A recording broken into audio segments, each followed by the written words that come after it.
Hey guys, welcome back to the channel. Hope you're having a great weekend.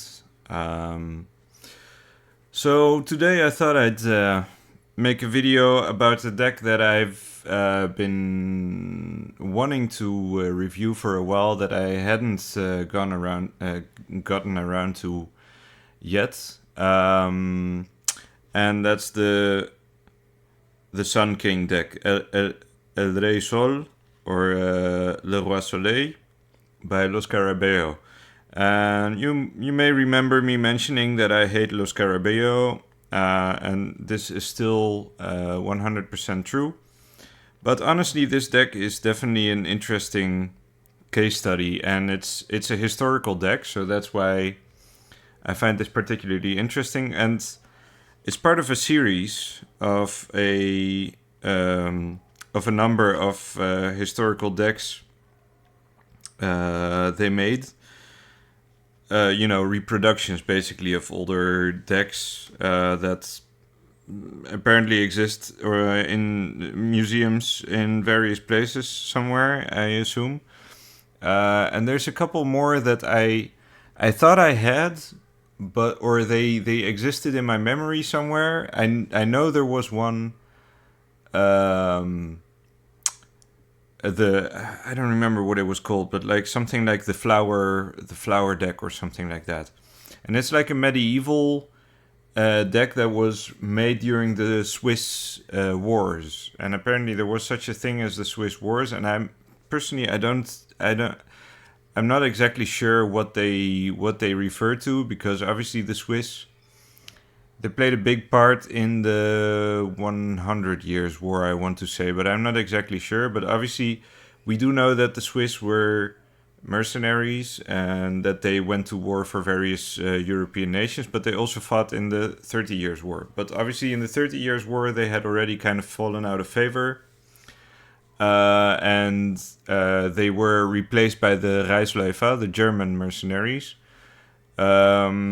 which are, in my opinion, way more badass and and interesting. But at the same time, if you follow Sean Ross and his talks on Switzerland and stuff like that, there may be something to be said for that they are actually the same thing, and that the German Reichsläufer are actually basically native Swiss that colonized certain parts of Germany, basically replaced the populations there.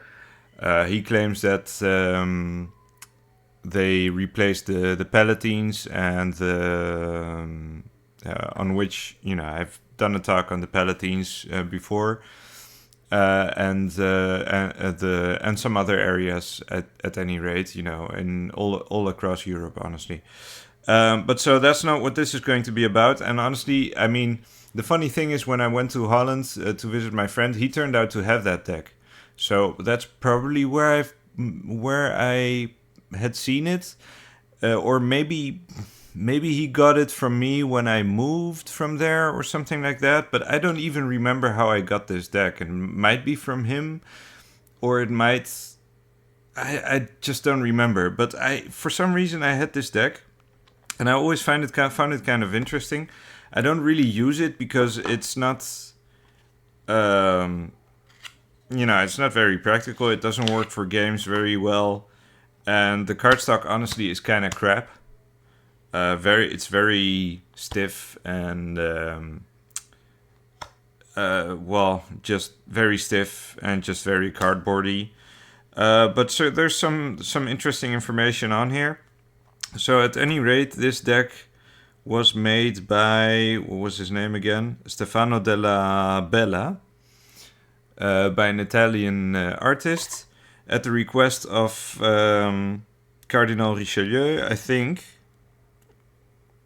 Oh no, Cardinal Mazarin, actually, for Louis XIII. Right, so this was made in Louis XIII in his youth. And there were other decks made as well. That's all in this description. I don't remember how many there were. So this one is in French. We can go through this because this is interesting, and I want to get into this in relative detail. So in 1643, Cardinal Mazarin, tutor of the very young and future King of France, Louis... this is 14th. 14th, obviously. Louis XIV, the Sun King, commissioned the man of letters Jean de Marais de Saint-Sorlin to design 4 educational decks of playing cards for the fun and instruction of the Dauphin. Realization was entrusted to the famous Florentine engraver Stefano della Bella, who in 1644 delivered 4 etched decks to Mazarin. Jeu de Fable ou Métamorphose. So that's a playing card deck based on the Metamorphosis, if I'm not mistaken. Jeu de Fable ou Métamorphose. Jeu de Reine Renommée. I'm not sure what that means exactly. The deck of the queens or something. Maybe that's for a deck with like future marriage prospects or something. Because Reine is the queen. Renommée. I should look that up maybe. 1 second. Let me remove my pipe before I throw it over. Because that might be interesting. Come on. Wait, I should actually look it up on renamed, I think is what that means, but I may be wrong. Come on.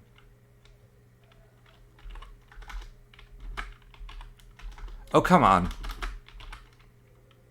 Renamed, yeah.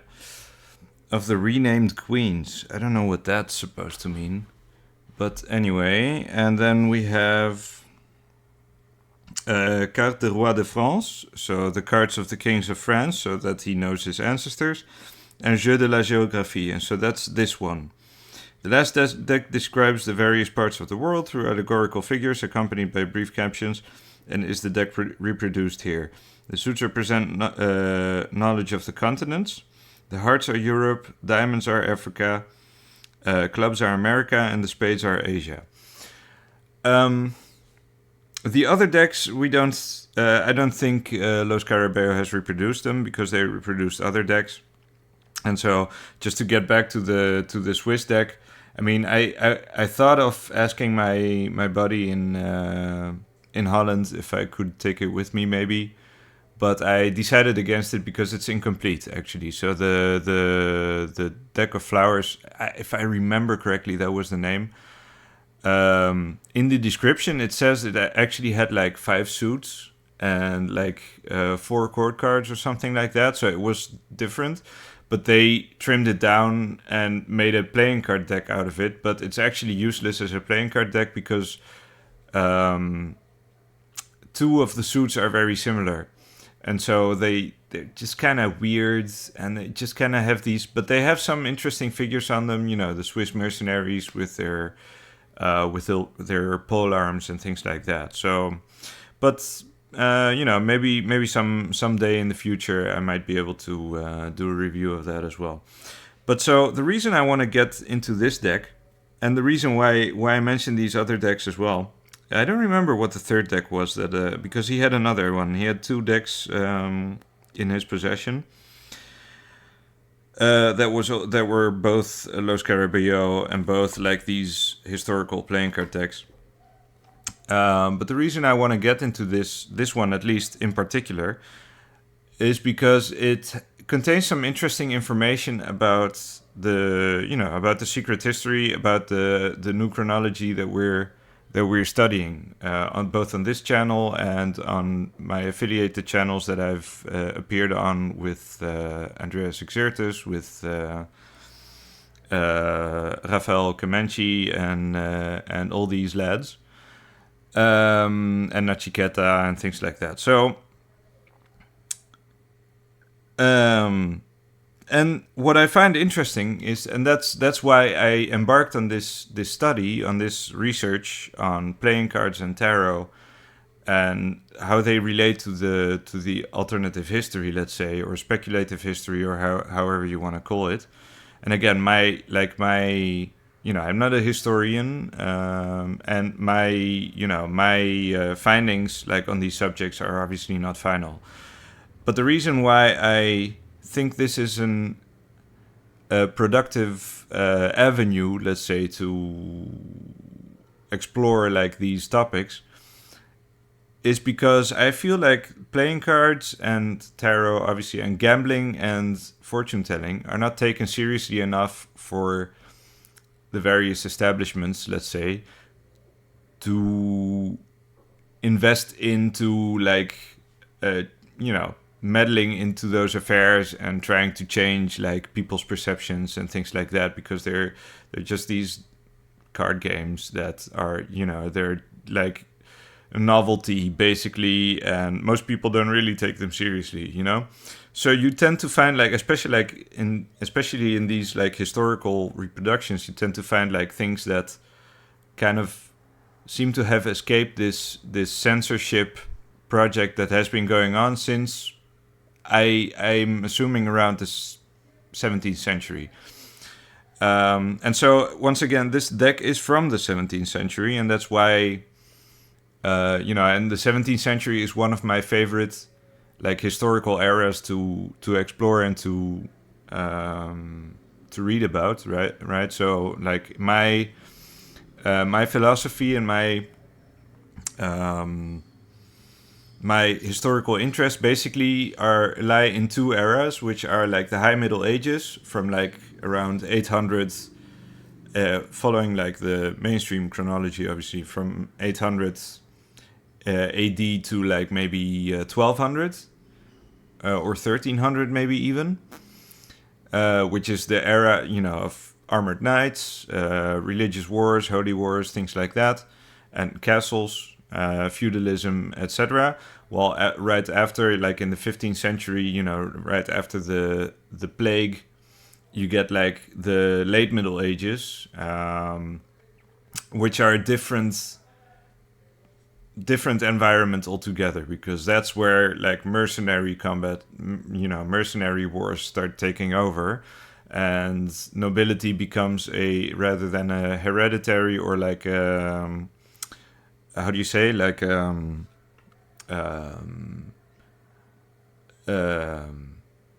what's the word again? God damn it. Meritocratic, right? So aristocracy and meritocracy are basically synonymous, right? Merit is just the like Latin version of arete, aristos, right? You know, aristos, aristocracy is a Greek word. Meritocracy is basically the Latinization of that word.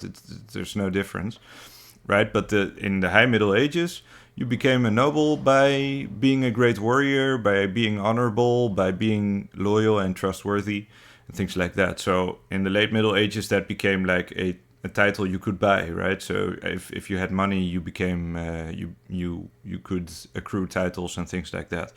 So that's why I value like the High Middle Ages, or at least the idea of the High Middle Ages. And obviously, if we look at like this whole phantom millennium, let's say, of flamenco, and like maybe the like you know, those theories surrounding like the little season and the 1,000-year reign, the millennial kingdom, right, that allegedly already existed, and we're living basically in the aftermath, in the little season of Satan's reign that's mentioned in the Apocalypse. Then the High Middle Ages are the millennial kingdom, right? That's and I tend to gravitate towards that idea, even though I'm not sure if I believe in the millennial kingdom theory necessarily. On the other hand, the 17th century is very interesting and very, you know, it's a very eventful era, right? Because you had the 30 Years' War, which was obviously, you know, it was there. You know, we call it the 30 Years' War, but you also had the 80 Years' War in the Netherlands, where they revolted against the Spanish. We had the British Civil War. You also had London burning down in 1666. You had, you know, in the same era, you had the Four Musketeers. You had King Louis XIV. You had King Adolphus of Sweden. You had all these big figures that were coming out of the woodworks, and and you had you had the Protestant Reformation, you had the Inquisition, you had all these things that were coming, to a head in that era, right? And so the Reconquista came to its conclusion, basically, because in that era they were expelling the Jews and the Arabs from Spain, who then fled to the Netherlands and to the Americas. And then you had Christopher Columbus. Well, Columbus was like in the 16th century, not in the 17th. But so it's all very close to each other. So it's that era that really interests me, and I think that a lot of if we're studying like the new chronology, a lot of that stuff was happening in the 17th century in my estimation. And it's also the era where you start seeing the J's appearing in front of dates, right? So you have J 600 blah blah. So that later, right? And that's kind of how they in their time wrote like the year XXXX AD, right? So instead of AD, they used the J to denote that it was after Christ's reign, let's say. But then the J came like in the place of the one that we use now, or the two actually. Now we're in the 21st millennium. But like before up to 1999, let's say, we used 1999. But before, in the 17th century, it was a J or an I. And the J was also new, was introduced in that era. And there's a whole, you gotta watch all those videos. I can't, cite it all off the top of my head. But so, again, the reason why this deck is interesting is, first off, because it's from that era. And second, because it actually, it actually references various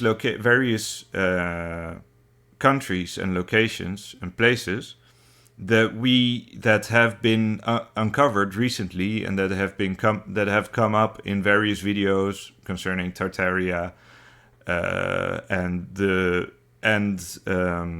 potentially like the Tartarian settlements in America before the Europeans settled it, right? So, and that's what we're going to see here, right? So, as we said, the spades are Asia, and we start right away in Asia with Muscovy, right? And there's multiple references if you Google Tartaria and things like that online. You will find that Muscovy, the original name for Russia, for the Russian Empire, was Muscovy, right? And that's where Moscow comes from. And, Moscow was Muscovy. And so there were wars between Muscovy and Tartary, and there were wars between Europe and Muscovy as well. But there were also alliances and stuff like that. And there's this whole theory that Napoleon didn't actually go to war with Russia, but they were actually allied against another power that was even greater. And there are cartoons from the era and medallions and artifacts that depict Napoleon and was it Tsar Alexander or something of Muscovy being like the best friends or whatever of Russia. I think in that time it was already called Russia, but so originally it was Muscovy. And so Grand Empire confinant à la mer glaciale sous le grand duc ou empereur de Moscovie. Ce pays froid But so, okay, so I don't speak any French. I can read it a little bit, and much of it isn't very legible. And I don't think it's very relevant either, because all they basically do is just kind of tell a few things about who rules there, what kind of climate, what kind of soil they have, if it's fruitful or barren, blah blah, things like that. But so we start right away with Muscovy, the Ace of Spades. Then two of spades, right away we get Tartary, right?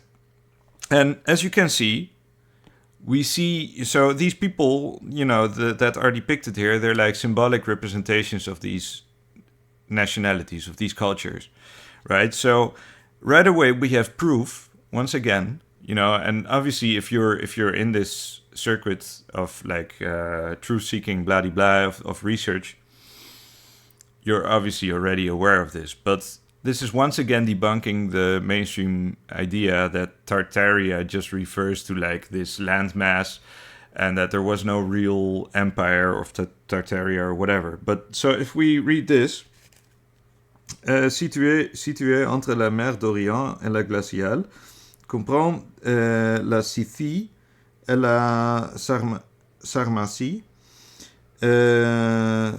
où est le mont Caucase et le porte Caspis, Caspie, et le Kataï. Autrefois Autrefois le cerf vit So cities, Kambalu, Samarkand, Riu, Ra ou Volga et Tatar. I don't know what this is. Riu, Ra, Volga. So Volga and Tatar. So that's Volga and Tatar. So those are rivers, I think. Oh, I think that's what this means. I think this is I think this rivière, but it's like how do you say? It's shortened, right? It's rivière, but it says rive. Dot. Ra ou Volga et Tatar. L'empereur s'appelle le Grand Khan, right? So it says the emperor is known as the Great Khan, right? It's very clear that it's an empire. It has an emperor. He's called the Great Khan, right? And this is in the 17th century. They were still around. They were not, it wasn't just like the Great Horde. It wasn't just like the Mongol horde or whatever. They were a legit empire. So let's continue. We have Syria, we have Arabia, and it's considered part of Asia. We have Armenia, we have Empire du Grand Mogor, and I think this, I think they even make a distinction between Tartary and Mongolia in this case. Let's see what it says. Mogor. En entrée this is the Mughal Empire. Des Indes orientales entre le Gange et l'Indus. Pays abondant en or, perles, pierreries. Il y a aussi le roi, homme de Delhi, Mandao, Sangha. Okay, so this is talking about the Mughal Empire, right? Which is an offshoot of the Mongol Empire, right? Because we know that the Moguls, the leaders of India back then, were descendants of Genghis Khan and so on. So so that's the Mogor in French.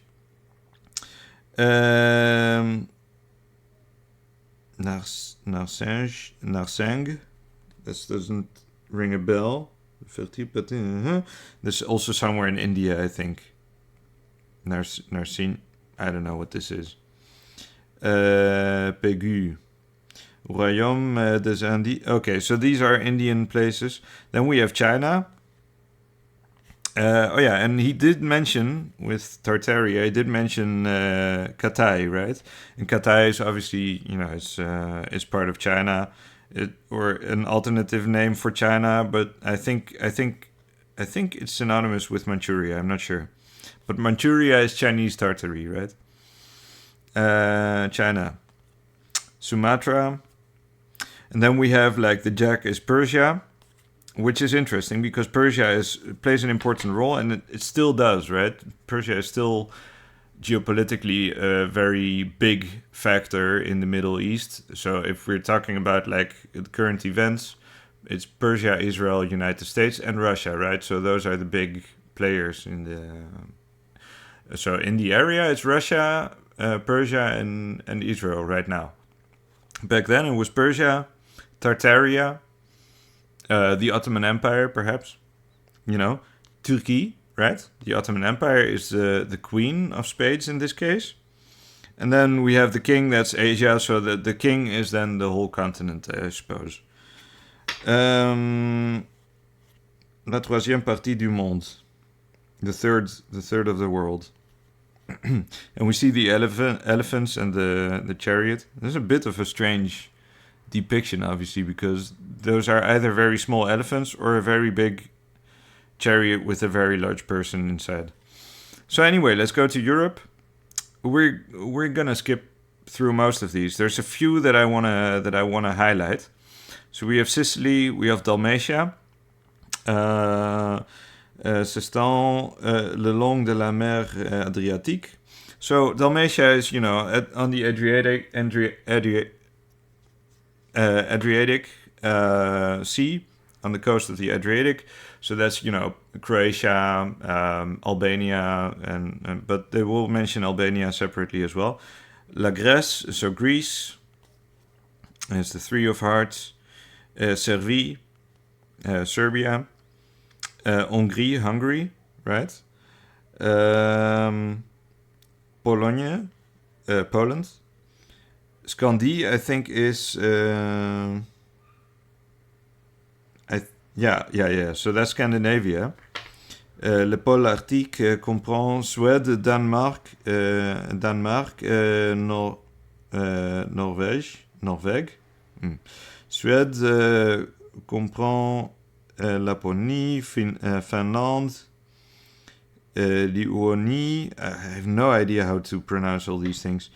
Egoti, right? So Sweden is Lapland, Finland, Lithuania, I think, and Gotland, right? So they mentioned the Goths as well. And this is also very interesting because King, what was his name again? Adolphus. It was something Adolphus. He was the king of Sweden at the time, and I've seen some pictures because I was doing some research because I wanna, I had some ideas for my own deck and things like that, and I was thinking of maybe using the kings of the 17th century of the 30 Years' War as the court cards. But it's mentioned like in the inscription on the etchings on the copper etchings with his portrait, that he was the king of the Goths. He was considered to be the king of the Goths in the 17th century, while historically, allegedly in mainstream history, the Goths were a thing like up to 800 AD, right? So they were they sacked Rome, and then they ruled Italy and Spain and parts of the Balkans for a while, and then they disappeared. And we don't, but they were like in the Mediterranean. They were not in Sweden anymore, So there's this whole, if you look online on where the Goths came from, what the Goth migration looked like, they were allegedly, they went all the way from Sweden through Central Europe, and then they went down through Spain, and they went back, and it's like it's a really absurd idea of where they came from and how they got where they went and things like that. But in the meantime, like in the 17th century, like King. Wait, let me just Google his name because I hate not knowing his name.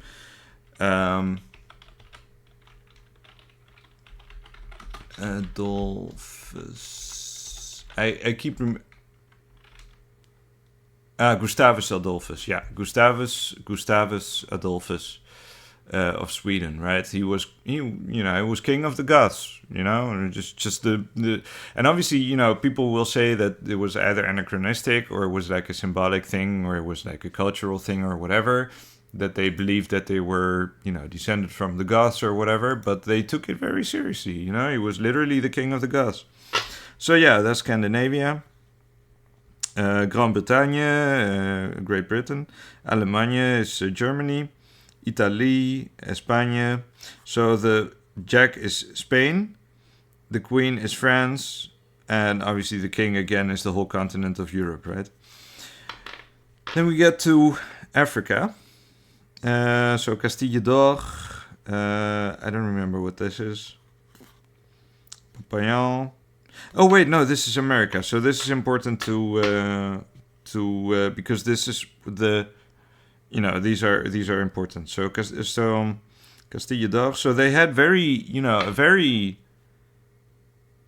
clear vision of what the various cultures of the Americas looked like in the 17th century already, right? And obviously we have maps from way before, from the 15th century even, that are very detailed, that are depicting Florida, that are depicting California, things like that, and those are all mentioned here as well. But there are going to be a few that are going to blow your mind, I'm pretty sure. So Popeyán, Brazil, Chile, obviously, and then we have Quivira.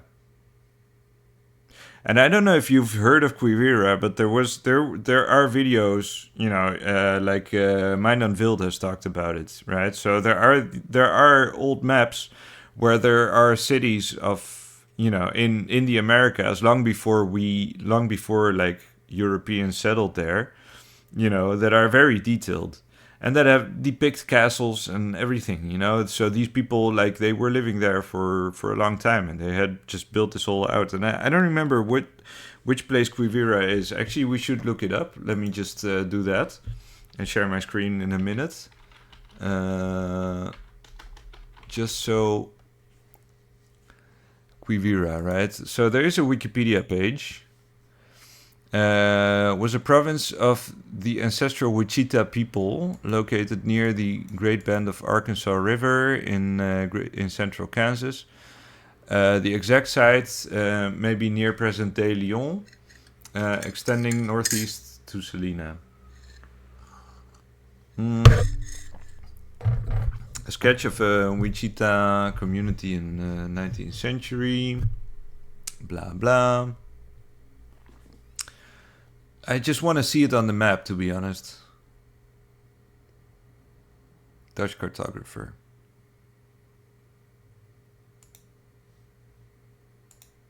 See if we can find it here somewhere.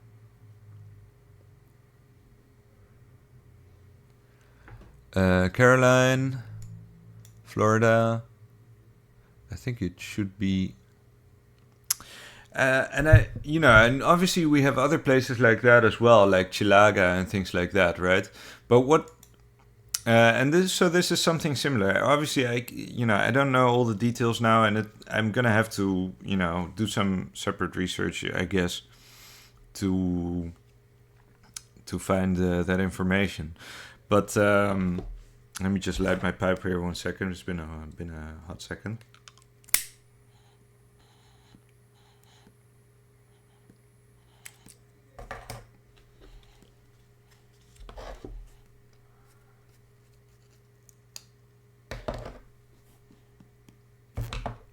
But yeah, so Quivira. Let me get back to the top-down cam. But for them to make a whole card out of it... Wait, the order is all scuffed. I didn't order these. Wait. Oh, that's strange. Did I skip a few? Oh, yeah, wait, no, I changed the order. I put them on top. Okay, no problem. But in order for them to make a card of it, it has to be significant enough, right? That's what I suppose. So let's see what it says. Une Nouvelle-Albion, tempéré et fertile, situé en la partie occidentale de la Mexicane. Ah, okay, so this is in Mexico actually.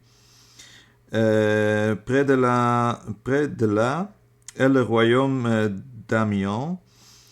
Et celui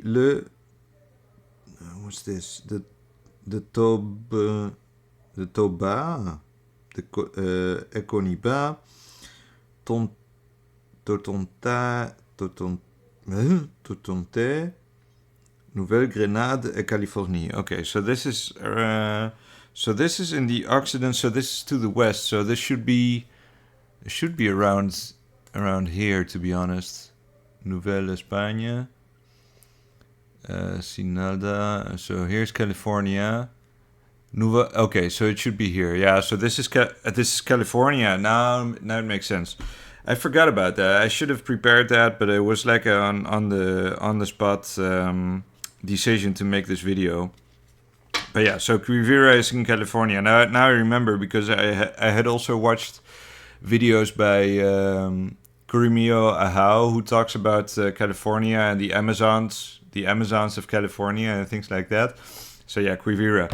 And obviously we have a female figure here as well. So this could explain that. And we have Nicaragua, we have Yucatan, we have Florida, we have Virginia, we have Nouvelle-France, New France. So this is Canada and things like that. Then we have Mexico is the Jack, Peru is the Queen, and then America obviously is the King again. And then we have the third part that I wanted to get to. And right away, the Ace of Diamonds, right? The diamonds in this case are Africa, which is fitting because diamonds are fire in cartomancy, right? And we could go over that as well. Clubs are air, so America, that makes sense because America is probably the most fertile land. Hearts are water, and obviously Europe is known for its naval powers and naval empires. And then spades are earth, which also I guess makes sense because Asia first off is the biggest landmass, right? And at the same, and it's probably the most fertile land as well. So anyway, so right away in the Ace of Diamonds we have Barbary, La Barbarie, and Barbary is North Africa, right? So if we look at it, if we read what it says, Belle et tempérée, s'étend le long de la mer Méditerranée jusqu'au détroit de Gibraltar, le ville Tunis, Bicêtre, Alger et Tripoli sont tenus par des pirates sous la protection du I don't know what this is. Du Turc. Sous la protection du Turc. Okay, so this is very interesting what it says, because obviously it says that it's, it extends across the Mediterranean coast. It includes, basically Morocco, Libya, Tunisia, Algeria. And it's overrun by pirates under protection of the Turk, of the Ottoman Empire, right? So that's what the Barbary coast was known for, obviously, for piracy.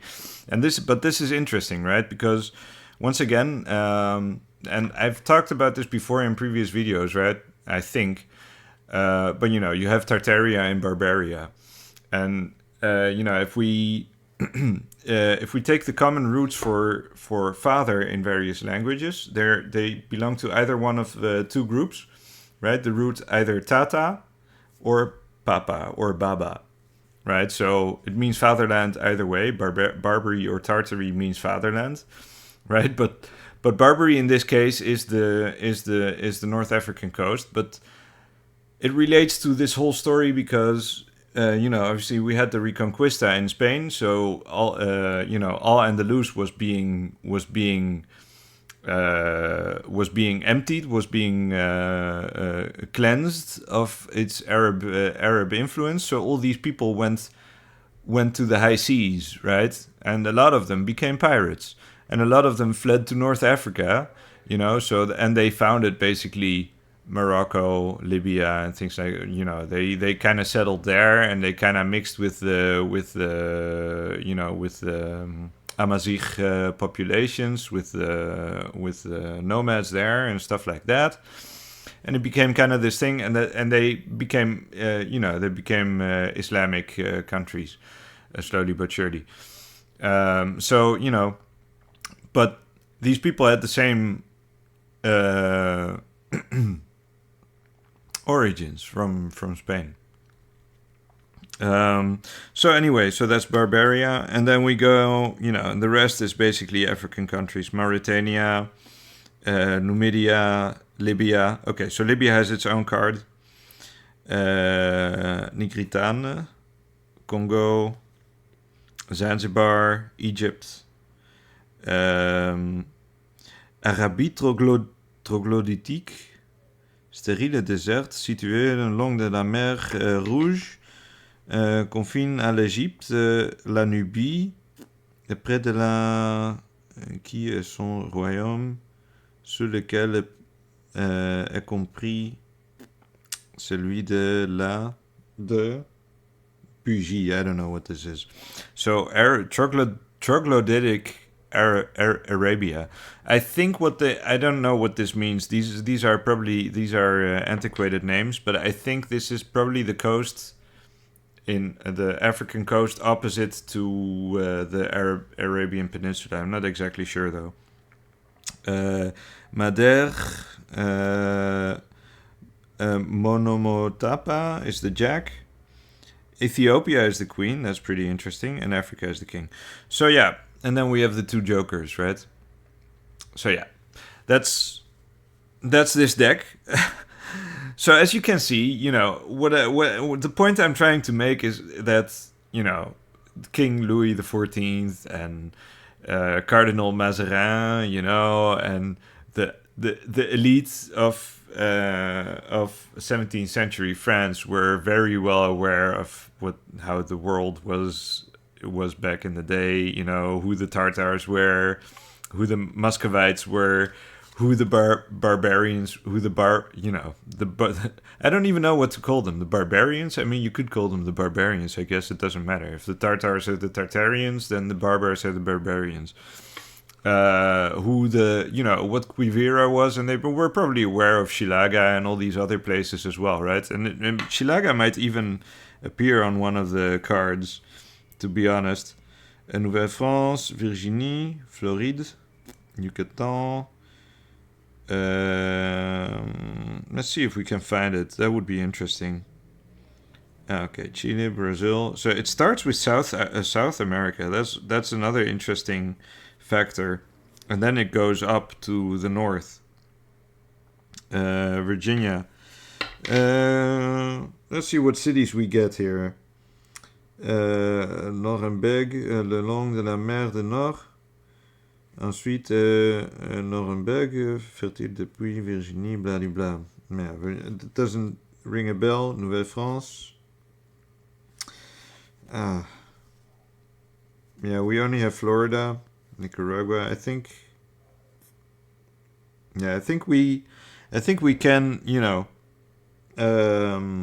we should be thankful we got Quivira in this deck at the very least. We shouldn't expect too much, I guess. But so, yeah, this is definitely an interesting deck. Now, in terms of usability, it's kind of useless, obviously, as a, as part of the reason why I don't like Lo Scarabeo. Because shuffling this is, even bending it is almost impossible, right? Maybe it needs to be broken in a little bit. It does work. It does require quite a bit of strength. But yeah. So that does work. I hope I didn't ruin them. But yeah, we have the backs. King Louis XIV. We do have a couple of jokers as well, but those are obviously those have been added on by Lo Scarabeo themselves. Those aren't original, but there might be some interesting clues there as well. Let's check them out if we can find them. Now that I shuffled the deck, I had them all, I had it all sorted, and now I'm good. I had to shuffle the deck, but yeah, no, there's nothing special about the jokers. Nothing. Nothing else worth mentioning. But so I thought this was interesting to look at because once again, this confirms a lot of things.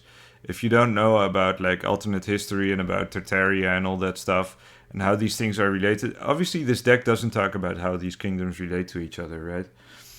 But still, it's interesting to have this confirmation from a historical deck that these things existed and that these people were aware of it, and that this isn't just that we're not just just making shit up. Tartaria is very real. So is Barbary, and so is Quivira and California. And there are maps, for example, when California was an island, and things like that. And those maps are worth looking at and seeing what you can find. So yeah, those are my 2 cents for today. I have a few more things coming up. I ordered a new deck, so I'm going to review it soon. I'll leave that up to your imagination for the time being. And I hope this was interesting, and I'll see you guys next time. Have a great week ahead. See you guys.